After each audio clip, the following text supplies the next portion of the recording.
ओम शांति। ਅੱਜ ਹੈ 9/6/2022 ਦੀ ਸਾਕਾਰ ਬਾਪ ਦਾਦਾ ਜੀ ਦੀ ਮੁਰਲੀ। ਅੱਜ ਬਾਪ ਦਾਦਾ ਜੀ ਨੇ ਆਖਿਆ, ਮਿੱਠੇ ਬੱਚੇ, ਤੁਸੀਂ ਬ੍ਰਾਹਮਣ ਕੁਲ ਸ੍ਰੇਸ਼ਟ ਵਿਸ਼ਨੂੰ ਕੁਲ ਦਾ ਬਣਨ ਵਾਲੇ ਹੋ। ਇਸ ਲਈ ਤੁਹਾਨੂੰ ਪੱਕਾ ਨਿਸ਼ਚੈ ਹੋਣਾ ਚਾਹੀਦਾ ਹੈ ਕਿ ਅਸੀਂ ਵੈਸ਼ਨਵ ਬਣਨਾ ਹੈ। ਤੁਹਾਨੂੰ ਕੋਈ ਵੀ ਬੇਕਾਇਦੇ ਚੀਜ਼ਾਂ, ਪਿਆਜ਼ ਆਦਿ ਨਹੀਂ ਖਾਣਾ। ਪ੍ਰਸ਼ਨ ਹੈਗਾ, ਤੁਸੀਂ ਬੱਚਿਆਂ ਨੂੰ ਕਿਸ ਪ੍ਰੀਖਿਆ ਤੋਂ ਕਦੇ ਵੀ ਡਰਨਾ ਅਤੇ ਮੂੰਝਣਾ ਨਹੀਂ ਹੈਗਾ। ਉੱਤਰ ਹੈਗਾ, ਜੇਕਰ ਚਲਦਿਆਂ ਚਲਦਿਆਂ ਇਸ ਪੁਰਾਣੀ ਜੁੱਤੀ ਅਤੇ ਸਰੀਰ ਨੂੰ ਕੋਈ ਵੀ ਤਕਲੀਫ ਹੁੰਦੀ ਏ, ਬਿਮਾਰੀ ਆਦਿ ਆਂਦੀ ਏ, ਤਾਂ ਇਸ ਤੋਂ ਡਰਨਾ ਅਤੇ ਮੂੰਝਣਾ ਨਹੀਂ, ਔਰ ਹੀ ਖੁਸ਼ ਹੋਣਾ ਏ, ਕਿਉਂਕਿ ਤੁਸੀਂ ਜਾਣਦੇ ਹੋ ਇਹ ਸਾਡਾ ਕਰਮ ਭੋਗ ਏ। ਪੁਰਾਣਾ ਹਿਸਾਬ ਕਿਤਾਬ ਚੁਕਤੂ ਹੋ ਰਿਹਾ ਏ। ਅਸੀਂ ਯੋਗ ਬਲ ਤੋਂ ਹਿਸਾਬ ਕਿਤਾਬ ਨਹੀਂ ਚੁਕਤੂ ਕਰ ਸਕਦੇ, ਇਸ ਲਈ ਕਰਮ ਭੋਗ ਤੋਂ ਚੁਕਤੂ ਹੋ ਰਿਹਾ ਏ। ਇਹ ਜਲਦੀ ਖਤਮ ਹੋਵੇ ਤਾਂ ਚੰਗਾ ਏ। ਗੀਤ ਹੈਗਾ, ਸਾਡੇ ਤੀਰਥ ਨਿਆਰੇ ਸਨ। ਓਮ ਸ਼ਾਂਤੀ। ਨਿਰਾਕਾਰ ਭਗਵਾਨੂ ਵਾਚ, ਉਹਨਾਂ ਦਾ ਨਾਂ ਇੱਕ ਹੀ ਸਨ, ਸ਼ਿਵ ਭਗਵਾਨੂ ਵਾਚ। ਇਹ ਕਹਿਣਾ ਪੈਂਦਾ ਏ ਸਮਝਾਉਣ ਦੇ ਲਈ, ਪੱਕਾ ਨਿਸ਼ਚੈ ਕਰਾਉਣ ਦੇ ਲਈ। ਬਾਪ ਨੂੰ ਕਹਿਣਾ ਪੈਂਦਾ ਏ, ਮੈਂ ਜੋ ਹੂੰ, ਜਿਹੋ ਜਾ ਹੂੰ, ਮੈਨੂੰ ਉਹੋ ਜਿਹਾ ਹੀ ਸਮਝ ਕੇ ਤੁਸੀਂ ਯਾਦ ਕਰੋ। ਮੇਰਾ ਨਾਂ ਕਦੇ ਵੀ ਨਹੀਂ ਬਦਲਦਾ। ਸਤਯੁਗ ਵਿੱਚ ਜਿਹੜੇ ਦੇਵੀ ਦੇਵਤਾਵਾਂ ਸਨ, ਉਹ ਪੁਨਰ ਜਨਮ ਵਿੱਚ ਆਉਂਦੇ ਹੀ ਸਨ। ਬਾਪ ਇਸ ਤਨ ਵਿੱਚ ਬੱਚਿਆਂ ਨੂੰ ਆ ਕੇ ਸਮਝਾਉਂਦੇ ਸਨ, ਤੁਸੀਂ ਰੂਹਾਨੀ ਯਾਤਰਾ 'ਤੇ ਹੋ। ਬਾਪ ਵੀ ਗੁਪਤ ਸਨ ਤਾਂ ਦਾਦਾ ਵੀ ਗੁਪਤ ਸਨ। ਕੋਈ ਵੀ ਨਹੀਂ ਜਾਣਦੇ ਬ੍ਰਹਮਾ ਤਨ ਤੋਂ ਪਰਮ ਪਿਤਾ ਪਰਮਾਤਮਾ ਆਉਂਦੇ ਸਨ। ਬੱਚੇ ਵੀ ਗੁਪਤ ਸਨ। ਸਭ ਆਖਦੇ ਸਨ, ਅਸੀਂ ਸ਼ਿਵ ਬਾਬਾ ਦੀ ਸੰਤਾਨ ਹਾਂ, ਤਾਂ ਉਹਨਾਂ ਤੋਂ ਵਰਸਾ ਲੈਣਾ ਏ, ਉਹਨਾਂ ਦੀ ਸ਼੍ਰੀਮਤ 'ਤੇ ਚੱਲਣਾ ਏ। ਇਹ ਵੀ ਨਿਸ਼ਚੈ ਹੋਵੇ ਕਿ ਉਹੀਓ ਸਾਡਾ ਸੁਪਰੀਮ ਬਾਪ, ਟੀਚਰ ਅਤੇ ਸਤਿਗੁਰੂ ਸਨ। ਕਿੰਨੀ ਮਿੱਠੀ ਮਿੱਠੀ ਗੱਲਾਂ ਨੇ। ਅਸੀਂ ਨਿਰਾਕਾਰ ਸ਼ਿਵ ਬਾਬਾ ਦੇ ਸਟੂਡੈਂਟ ਸਨ। ਉਹ ਸਾਨੂੰ ਆ ਕੇ ਰਾਜਯੋਗ ਸਿਖਾਉਂਦੇ ਸਨ। ਭਗਵਾਨੂ ਵਾਚ, ਹੇ ਬੱਚੇ, ਮੈਂ ਤੁਹਾਨੂੰ ਆ ਕੇ ਰਾਜਯੋਗ ਸਿਖਾਉਂਦਾ ਹਾਂ। ਮੇਅਰ ਤਾਂ ਕਦੇ ਵੀ ਇਵੇਂ ਨਹੀਂ ਆਖਣਗੇ ਕਿ ਮੈਂ ਤੁਹਾਨੂੰ ਆ ਕਰਕੇ ਪੜ੍ਹਾਉਣਾ ਹਾਂ। ਹੇ ਬੱਚੇ, ਸੰਨਿਆਸੀ ਵੀ ਐਵੇਂ ਨਹੀਂ ਕਹਿ ਸਕਦੇ ਹੇ ਬੱਚੇ। ਬੱਚੇ ਕਹਿਣਾ ਬਾਪ ਦਾ ਹੀ ਫਰਜ਼ ਸਨ। ਬੱਚੇ ਵੀ ਜਾਣਦੇ ਸਨ ਅਸੀਂ ਨਿਰਾਕਾਰ ਬਾਪ ਦੇ ਬੱਚੇ ਸਨ। ਉਹਨਾਂ ਦੇ सम्मुख ਬੈਠੇ ਸਨ। ਪ੍ਰਜਾਪਿਤਾ ਬ੍ਰਹਮਾ ਕੁਮਾਰ ਕੁਮਾਰੀਆਂ ਸਨ। ਪ੍ਰਜਾਪਿਤਾ ਅਕਸ਼ਰ ਨਾ ਪਾਣ ਕੇ ਕਾਰਨ ਮਨੁੱਖ ਮੁੰਝਦੇ ਰਹਿੰਦੇ ਸਨ। ਸਮਝਦੇ ਸਨ ਬ੍ਰਹਮਾ ਤਾਂ ਸੂਖਸ਼ਮ ਵਤਨ ਵਾਸੀ ਦੇਵਤਾ ਹਨ, ਉਹ ਫਿਰ ਕਿੱਥੋਂ ਆਣਗੇ। ਆਖਦੇ ਸਨ, ਬ੍ਰਹਮਾ ਦੇਵਤਾਵਾਂ ਨਮః, ਵਿਸ਼ਨੂੰ ਦੇਵਤਾਵਾਂ ਨਮঃ, ਸ਼ੰਕਰ ਦੇਵਤਾਵਾਂ ਨਮঃ। ਫਿਰ ਗੁਰੂ ਵੀ ਕਰਦੇ ਸਨ। ਗੁਰੂ ਬ੍ਰਹਮਾ, ਗੁਰੂ ਵਿਸ਼ਨੂੰ, ਗੁਰੂ ਮਹੇਸ਼ ਕਹਿੰਦੇ ਸਨ। ਹੁਣ ਵਿਸ਼ਨੂੰ ਅਤੇ ਸ਼ੰਕਰ ਤਾਂ ਗੁਰੂ ਹੈ ਹੀ ਨਹੀਂ। ਸਮਝਦੇ ਸਨ ਸ਼ੰਕਰ ਪਾਰਵਤੀ ਨੇ ਕਥਾ ਸੁਣਾਈ। ਹੁਣ ਗੁਰੂ ਵੀ ਕੌਣ ਠਹਿਰਿਆ? ਗੁਰੂ ਵਿਸ਼ਨੂੰ ਵੀ ਨਹੀਂ ਹੈਗਾ। ਸਤਯੁਗ ਵਿੱਚ ਸ਼੍ਰੀ ਲਕਸ਼ਮੀ ਸ਼੍ਰੀ ਨਾਰਾਇਣ ਦਾ ਗੁਰੂ ਵੀ ਤਾਂ ਕੋਈ ਹੋਰ ਹੀ ਹੋਵੇਗਾ। ਉਹ ਉੱਥੇ ਗੁਰੂ ਬਣਦੇ ਹੀ ਨਹੀਂ। ਕ੍ਰਿਸ਼ਨ ਨੂੰ ਵੀ ਵੱਡਾ ਗੁਰੂ, ਗੀਤਾ ਦਾ ਭਗਵਾਨ ਬਣਾ ਦਿੱਤਾ ਏ। ਲੇਕਿਨ ਭਗਵਾਨ ਤਾਂ ਇੱਕ ਹੀ ਸਨ। ਇਹ ਗੱਲ ਤੁਸੀਂ ਬੱਚੇ ਹੀ ਸਿੱਧ ਕਰ ਸਕਦੇ ਹੋ। ਤੁਸੀਂ ਗੁਪਤ ਸੈਨਾ ਹੋ, ਰਾਵਣ ਤੇ ਜੀਤ ਪਾਉਂਦੇ ਹੋ, ਅਰਥਾਤ ਮਾਇਆ ਜੀਤ, ਜਗਤ ਜੀਤ ਬਣਦੇ ਹੋ। ਮਾਇਆ ਧਨ ਨੂੰ ਨਹੀਂ ਆਖਿਆ ਜਾਂਦਾ, ਧਨ ਨੂੰ ਤਾਂ ਸੰਪਤੀ ਆਖਦੇ ਸਨ। ਤਾਂ ਬਾਪ ਬੱਚਿਆਂ ਨੂੰ ਸਮਝਾਉਂਦੇ ਸਨ, ਬੱਚੇ ਹੁਣ ਮੌਤ ਸਾਹਮਣੇ ਖੜੀ ਏ। ਇਹ ਉਹੀਓ 5000 ਵਰਿਆਂ ਪਹਿਲੇ ਵਾਲੇ ਅਕਸ਼ਰ ਸਨ। ਸਿਰਫ ਨਿਰਾਕਾਰ ਭਗਵਾਨੂ ਵਾਚ ਦੇ ਬਦਲੇ ਸਾਕਾਰ ਕ੍ਰਿਸ਼ਨ ਦਾ ਨਾਮ ਪਾ ਦਿੱਤਾ ਨੇ। ਬਾਪ ਆਖਦੇ ਸਨ, ਇਹ ਨੌਲੇਜ ਜਿਹੜੀ ਮੈਂ ਤੁਹਾਨੂੰ ਹੁਣ ਦਿੰਦਾ ਹਾਂ, ਜਿਹੜੀ ਤੁਸੀਂ ਹੁਣ ਲੈ ਰਹੇ ਹੋ ਇਹ ਭਵਿੱਖ ਦੇ ਪ੍ਰਾਲਬਧ ਦੇ ਲਈ ਹੈ। ਪ੍ਰਾਲਬਧ ਮਿਲ ਗਈ ਫਿਰ ਨੌਲੇਜ ਦੀ ਜ਼ਰੂਰਤ ਹੀ ਨਹੀਂ ਪੈਂਦੀ। ਇਹ ਨੌਲੇਜ ਸਨ ਪਤਿਤਾਂ ਨੂੰ ਪਾਵਨ ਬਣਾਉਣ ਦੇ ਲਈ। ਪਾਵਨ ਦੁਨੀਆ ਵਿੱਚ ਫਿਰ ਕਿਸੇ ਨੂੰ ਗੁਰੂ ਕਰਨ ਦੀ ਵੀ ਦਰਕਾਰ ਨਹੀਂ ਰਹਿੰਦੀ।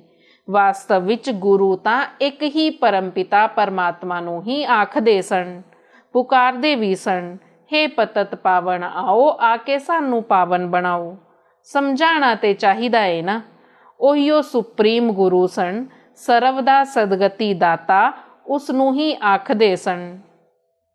ਉਹ ਜ਼ਰੂਰ ਤਾਂ ਹੀ ਆਣਗੇ ਜਦੋਂ ਸਾਰੀ ਦੁਨੀਆ ਦੀ ਦੁਰਗਤੀ ਹੋ ਜਾਵੇਗੀ।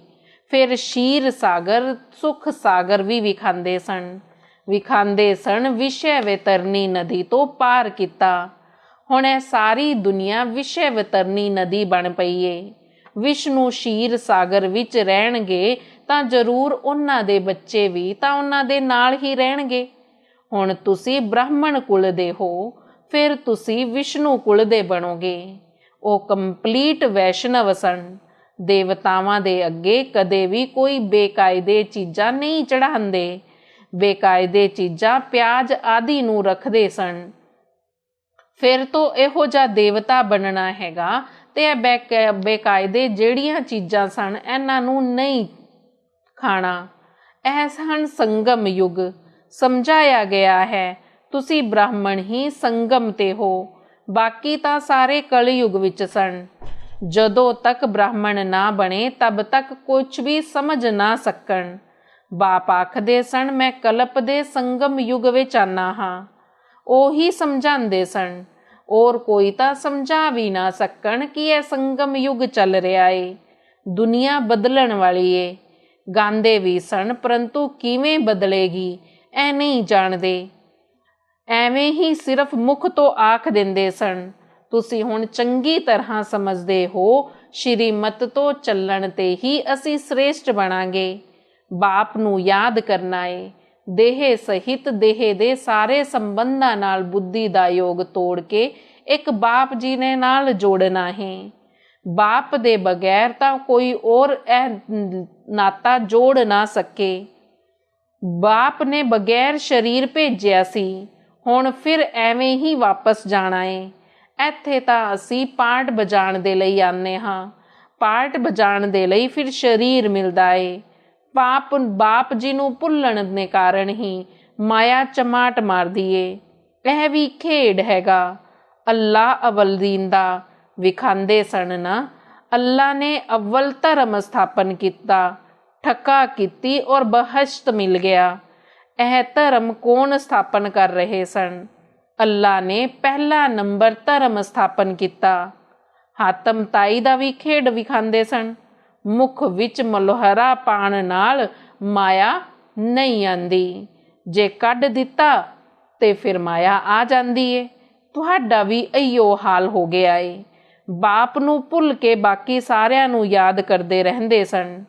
ਹੁਣ ਤੁਸੀਂ ਬੱਚੇ ਜਾਣਦੇ ਹੋ ਅਸੀਂ ਸ਼ਾਂਤੀ ਧਾਮ ਵਿੱਚ ਜਾ ਰਹੇ ਹਾਂ, ਫਿਰ ਉੱਥੋਂ ਸੁਖ ਧਾਮ ਵਿੱਚ ਆਵਾਂਗੇ। ਇਸ ਦੁੱਖ ਧਾਮ ਨੂੰ ਭੁੱਲ ਜਾਣਾ ਚਾਹੀਦਾ ਏ। ਹੁਣ ਬਾਪ ਆਖਦੇ ਸਨ ਬੱਚੇ ਵਾਪਸ ਘਰ ਜਾਣਾ ਹੈ। ਬਾਪ ਨੂੰ ਯਾਦ ਰੱਖਣ ਤੋਂ ਹੀ ਤੁਹਾਡੇ ਵਿਕਰਮ ਵਿਨਾਸ਼ ਹੋਣਗੇ। ਤੁਹਾਡੇ ਉੱਡਣ ਦੇ ਪੰਖ ਜਿਹੜੇ ਟੁੱਟ ਗਏ ਸਨ ਉਹ ਹੁਣ ਫਿਰ ਤੁਹਾਨੂੰ ਮਿਲਦੇ ਰਹਿਣਗੇ। ਤੁਸੀਂ ਚਲੇ ਜਾਓਗੇ ਫਿਰ ਮੇਰੇ ਕੋਲ ਆ ਜਾਣਾ ਏ। ਬਾਪ ਹੀ ਆਕਰ ਕੋਡੀ ਤੋਂ ਹੀਰੇ ਜਿਹਾ ਬਣਾਉਂਦੇ ਸਨ। ਇਹ ਕਮਾਈ ਵੱਡੀ ਜ਼ਬਰਦਸਤ ਏ। ਬਾਪ ਨੂੰ ਯਾਦ ਕਰਨ ਨਾਲ 21 ਜਨਮਾਂ ਦੇ ਲਈ ਤੁਸੀਂ ਨਿਰੋਗੀ ਬਣ ਜਾਂਦੇ ਹੋ। ਚੱਕਰ ਨੂੰ ਯਾਦ ਕਰਨ ਨਾਲ ਤੁਸੀਂ ਐਵਰ ਹੈਲਦੀ ਵੈਲਦੀ ਬਣੋਗੇ। ਹੁਣ ਤਾਂ ਦੋਵੇਂ ਹੀ ਨਹੀਂ ਹੈਗੀ, ਤੁਹਾਡੇ ਵਿੱਚ ਵੀ ਨੰਬਰਵਾਰ ਸਨ। ਕੱਚਿਆਂ ਨੂੰ ਮਾਇਆ ਝਟ ਖਾ ਜਾਂਦੀ ਏ, ਫਿਰ ਵੀ ਅੱਗੇ ਚੱਲ ਸਮ੍ਰਿਤੀ ਆਵੇਗੀ। ਅਸੀਂ ਕਿਉਂ ਛੱਡ ਦਿੱਤਾ? ਪਿਛਾੜੀ ਵਿੱਚ ਵੀ ਰਾਜਾਵਾਂ ਆਂਦੇ ਰਹਿੰਦੇ ਸਨ, ਸੰਨਿਆਸੀ ਆਦਿ ਵੀ ਆਂਦੇ ਰਹਿਣਗੇ। ਤੁਸੀਂ ਕੰਨਿਆਵਾਂ ਮਾਤਾਵਾਂ ਨੇ ਵੀ ਬਾਣ ਮਾਰੇ ਨੇ। ਇੱਥੇ ਮੰਦਿਰ ਵੀ ਐਕਿਊਰੇਟ ਬਣੇ ਹੋਏ ਸਨ। ਕੁਵਾਰੀ ਕੰਨਿਆ ਦਾ ਵੀ ਮੰਦਰ ਹੈਗਾ ਤਾਂ ਅਦਰ ਕੁਮਾਰੀ ਦਾ ਵੀ ਮੰਦਰ ਹੈਗਾ। ਅਰਥ ਤਾਂ ਉਹ ਸਮਝਦੇ ਨਹੀਂ। ਜਿਹੜੇ ਗ੍ਰਸਤ ਵਿਵਹਾਰ ਵਿੱਚ ਰਹਿ ਕੇ ਬਾਪ ਦਾ ਬਣ ਕੇ ਸੇਵਾ ਕਰਦੇ ਸਨ, ਉਹਨਾਂ ਨੂੰ ਅਦਰ ਕੁਮਾਰ ਕੁਮਾਰੀ ਆਖਦੇ ਸਨ। ਕੁਮਾਰੀ ਤਾਂ ਕੁਮਾਰੀ ਹੀ ਹੈਗੀ। ਤੁਹਾਡੇ ਯਾਦਗਾਰ ਪੂਰੇ ਮੰਦਰ ਬਣੇ ਹੋਏ ਸਨ। ਕਲਪ ਪਹਿਲਾਂ ਵੀ ਤੁਸੀਂ ਸੇਵਾ ਕੀਤੀ ਸੀ, ਹੁਣ ਫਿਰ ਤੁਸੀਂ ਸੇਵਾ ਕਰਦੇ ਹੋ। ਤੁਹਾਡੀ ਕਿੱਡੀ ਜ਼ਬਰਦਸਤ ਕਮਾਈ ਹੈਗੀ, ਤਾਂ ਇਮਤਿਹਾਨ ਵੀ ਉਨਾ ਹੀ ਜ਼ਬਰਦਸਤ ਹੈਗਾ। ਪੜ੍ਹਾਉਣ ਵਾਲਾ ਵੀ ਜ਼ਬਰਦਸਤ ਅਰਥਾਤ ਭਗਵਾਨ ਸਵਯੰ ਹੈਗਨ। ਬੱਚੇ ਚੰਗੀ ਤਰ੍ਹਾਂ ਰਿਫਰੈਸ਼ ਹੋ ਕੇ ਜਾ ਰਹੇ ਸਨ। ਨੰਬਰਵਾਰ ਤਾਂ ਸਨ ਨਾ। ਜਿਹੜੇ ਚੰਗੀ ਤਰ੍ਹਾਂ ਸਮਝਦੇ ਸਨ ਉਹੀਓ ਚੰਗੀ ਤਰ੍ਹਾਂ ਸਮਝਾਉਂਦੇ ਵੀ ਸਨ। ਇਹ ਤਾਂ ਬੱਚੇ ਸਮਝਦੇ ਸਨ ਕਿ ਇੱਥੇ ਬਾਪ ਵੀ ਗੁਪਤ ਨੇ, ਦਾਦਾ ਵੀ ਗੁਪਤ ਨੇ, ਅਸੀਂ ਵੀ ਗੁਪਤ ਹਾਂ, ਕੋਈ ਵੀ ਜਾਣਦੇ ਹੀ ਨਹੀਂ। ਬ੍ਰਾਹਮਣ ਲੋਕ ਵੀ ਨਹੀਂ ਜਾਣਨਗੇ। ਤੁਸੀਂ ਸਭ ਨੂੰ ਸਮਝਾ ਸਕਦੇ ਹੋ ਕਿ ਤੁਸੀਂ ਕੁਖ ਵੰਸ਼ਾਵਲੀ ਹੋ, ਅਸੀਂ ਮੁਖ ਵੰਸ਼ਾਵਲੀ ਹਾਂ। ਤੁਸੀਂ ਪਤਿਤ ਹੋ, ਅਸੀਂ ਪਾਵਨ ਬਣ ਰਹੇ ਹਾਂ। ਪ੍ਰਜਾਪਿਤਾ ਬ੍ਰਹਮਾ ਦੀ ਸੰਤਾਨ ਹਾਂ ਤਾਂ ਜ਼ਰੂਰ ਨਵੀਂ ਦੁਨੀਆ ਵੀ ਤਾਂ ਹੋਣੀ ਚਾਹੀਦੀ ਹੈ ਨਾ। ਸਤਯੁਗ ਦੇ ਦੇਵਤਾ ਨਵੀਂ ਦੁਨੀਆ ਦੇ ਸਨ। ਇਹ ਬ੍ਰਾਹਮਣ ਹੁਣ ਅਸੀਂ ਪੁਰਾਣੀ ਦੁਨੀਆ ਦੇ ਹਾਂ, ਨਵੀਂ ਦੁਨੀਆ ਵਿੱਚ ਜਾਣ ਦੇ ਲਈ ਬ੍ਰਾਹਮਣ ਬਣੇ ਹਾਂ। ਬ੍ਰਾਹਮਣਾਂ ਨੂੰ ਚੋਟੀ ਵੀ ਖਾਂਦੇ ਸਨ। ਚੋਟੀ ਅਰਥਾਤ ਉੱਚੇ ਤੇ ਉੱਚਾ ਬ੍ਰਾਹਮਣ ਕੁਲ ਹੈਗਾ। ਮੱਥਾ ਫਿਰ ਦੇਵਤਾਵਾਂ ਦੇ ਕੁਲ ਦਾ ਹੁੰਦਾ ਏ। ਉਸ ਤੋਂ ਉੱਪਰ ਸ਼ਿਵ ਬਾਬਾ ਨੂੰ ਤਾਂ ਗੁੰਮ ਹੀ ਕਰ ਦਿੱਤਾ ਏ। ਤੁਸੀਂ ਬੱਚੇ ਜਾਣਦੇ ਹੋ, ਬਾਪ ਸਣ ਫੁੱਲਾਂ ਦੇ ਬਗੀਚੇ ਦਾ ਬਾਗਵਾਨ। ਰਾਵਣ ਨੂੰ ਬਾਗਵਾਨ ਥੋੜੇ ਹੀ ਆਖਾਂਗੇ। ਰਾਵਣ ਨੂੰ ਤਾਂ ਕੰਡਾ ਆਖਦੇ ਸਨ, ਕਿਉਂਕਿ ਉਹ ਕੰਡੇ ਬਣਾਉਂਦੇ ਸਨ। ਬਾਬਾ ਫੁੱਲ ਬਣਾਉਂਦੇ ਸਨ। ਇਹ ਸਾਰੀ ਦੁਨੀਆ ਹੁਣ ਕੰਡਿਆਂ ਦਾ ਜੰਗਲ ਬਣ ਪਈ ਏ। ਇੱਕ ਦੋ ਨੂੰ ਕੰਡੇ ਚੁਭਾਉਂਦੇ ਦੁੱਖ ਦਿੰਦੇ ਹੀ ਰਹਿੰਦੇ ਸਨ। ਬਾਪ ਸਮਝਾਉਂਦੇ ਸਨ, ਕਿਸੇ ਨੂੰ ਵੀ ਦੁੱਖ ਨਹੀਂ ਦੇਣਾ। ਕ੍ਰੋਧ ਨਾਲ ਬੋਲਣ ਨਾਲ 100 ਗੁਣਾ ਦੰਡ ਪੈ ਜਾਂਦਾ ਏ। ਪਾਪ ਆਤਮਾ ਬਣ ਜਾਂਦੇ ਸਨ। ਉਸ ਦੇ ਲਈ ਸਜ਼ਾਵਾਂ ਵੀ ਬਹੁਤ ਕੜੀਆਂ ਸਨ।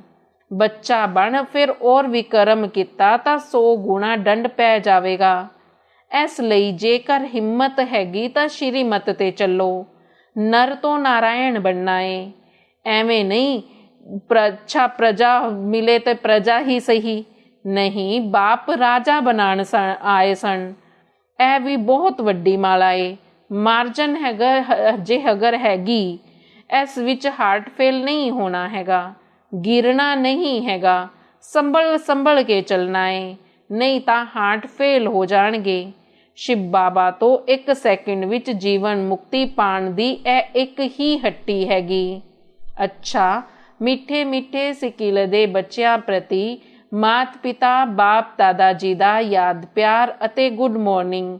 ਰੂਹਾਨੀ ਬਾਪ ਦੀ ਰੂਹਾਨੀ ਬੱਚਿਆਂ ਨੂੰ ਨਮਸਤੇ।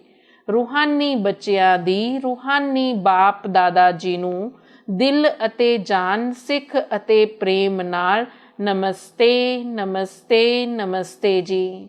ਧਾਰਨਾ ਦੇ ਲਈ ਮੁੱਖ ਸਾਰ ਹੈਗਾ। ਉੱਚ ਪਦ ਪਾਉਣ ਦੇ ਲਈ ਸ਼ਿਵ ਬਾਬਾ ਦੀ ਹੱਟੀ ਦਾ ਚੰਗਾ ਸੇਲਸਮੈਨ ਬਣਨਾ ਏ। ਹਰ ਇੱਕ ਦੀ ਨਬਜ ਵੇਖ ਕੇ ਫਿਰ ਉਸ ਨੂੰ ਗਿਆਨ ਦੇਣਾ ਏ। ਕ੍ਰੋਧ ਦੇ ਵਸ਼ ਹੋ ਕੇ ਮੁਖ ਵਿੱਚੋਂ ਦੁਖਦਾਈ ਬੋਲ ਨਹੀਂ ਬੋਲਣੇ। ਬਾਪ ਜੀ ਦਾ ਮਦਦਗਾਰ ਬਣਨ ਦੀ ਗਰੰਟੀ ਕਰ ਕਦੇ ਕੋਈ ਵੀ ਡਿਸਸਰਵਿਸ ਵਾਲਾ ਕੰਮ ਨਹੀਂ ਕਰਨਾ। ਅੱਜ ਦਾ ਵਰਦਾਨ ਹੈਗਾ, ਨਥਿੰਗ ਨਿਊ ਦੀ ਸਮ੍ਰਿਤੀ ਨਾਲ ਵਿਘਨਾਂ ਨੂੰ ਖੇਡ ਸਮਝ ਕੇ ਪਾਰ ਕਰਨ ਵਾਲੇ ਅਨੁਭਵੀ ਮੂਰਤ ਭਵ। ਵਿਘਨਾਂ ਦਾ ਕੰਮ ਹੈ ਆਣਾ। ਇਹ ਵੀ ਡਰਾਮਾ ਵਿੱਚ ਆਦਿ ਤੋਂ ਅੰਤ ਤੱਕ ਨੂੰਦ ਹੈ, ਲੇਕਿਨ ਉਹ ਵਿਘਨ ਅਸੰਭਵ ਤੋਂ ਸੰਭਵ ਦੀ ਅਨੁਭੂਤੀ ਕਰਾਉਂਦੇ ਸਨ। ਅਨੁਭਵੀ ਆਤਮਾਵਾਂ ਦੇ ਲਈ ਵਿਘਨ ਨਹੀਂ, ਖੇਡ ਬਣ ਜਾਂਦੇ ਸਨ। ਜਿਵੇਂ ਫੁੱਟਬਾਲ ਦੇ ਖੇਲ ਵਿੱਚ ਬੋਲ ਆਂਦੀ ਏ, ਠੋਕਰ ਲਗਾਉਂਦੇ ਨੇ, ਖੇਲ ਖੇਡਣ ਵਿੱਚ ਮਜ਼ਾ ਆਉਂਦਾ ਏ।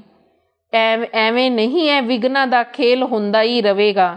ਨਥਿੰਗ ਨਿਊ, ਜਿਹੜਾ ਕਲਪ ਪਹਿਲੇ ਹੋਇਆ ਸੀ ਉਨਾ ਹੀ ਹੋਵੇਗਾ। ਡਰਾਮਾ ਖੇਡ ਵੀ ਵਿਖਾਉਂਦਾ ਏ ਔਰ ਸੰਪੰਨ ਸਫਲਤਾ ਵੀ ਵਿਖਾਉਂਦੀ ਏ। ਇਸ ਲਈ ਇਸ ਡਰਾਮਾ ਦੇ ਖੇਡ ਨੂੰ ਖੇਡਦਿਆਂ ਹੋਇਆਂ ਕਦੇ ਵੀ ਦਿਲ ਸ਼ਿਕਸਤ ਹਾਰਟ ਫੇਲ ਨਹੀਂ ਹੋਣਾ। ਨਥਿੰਗ ਨਿਊ ਦਾ ਪਾਠ ਪੱਕਾ ਕਰਨਾ ਏ। ਅੱਜ ਦਾ ਸਲੋਗਨ ਹੈਗਾ, ਸਾਰਿਆਂ ਦੇ ਗੁਣਾਂ ਨੂੰ ਵੇਖ, ਵਿਸ਼ੇਸ਼ਤਾਵਾਂ ਦੀ ਗੁਣ ਖੁਸ਼ਬੂ ਫੈਲਾਉਣ ਵਾਲੇ ਇਸ ਸੰਸਾਰ ਨੂੰ ਸੁਖਮੈ ਬਣਾ ਸਕਦੇ ਸਨ।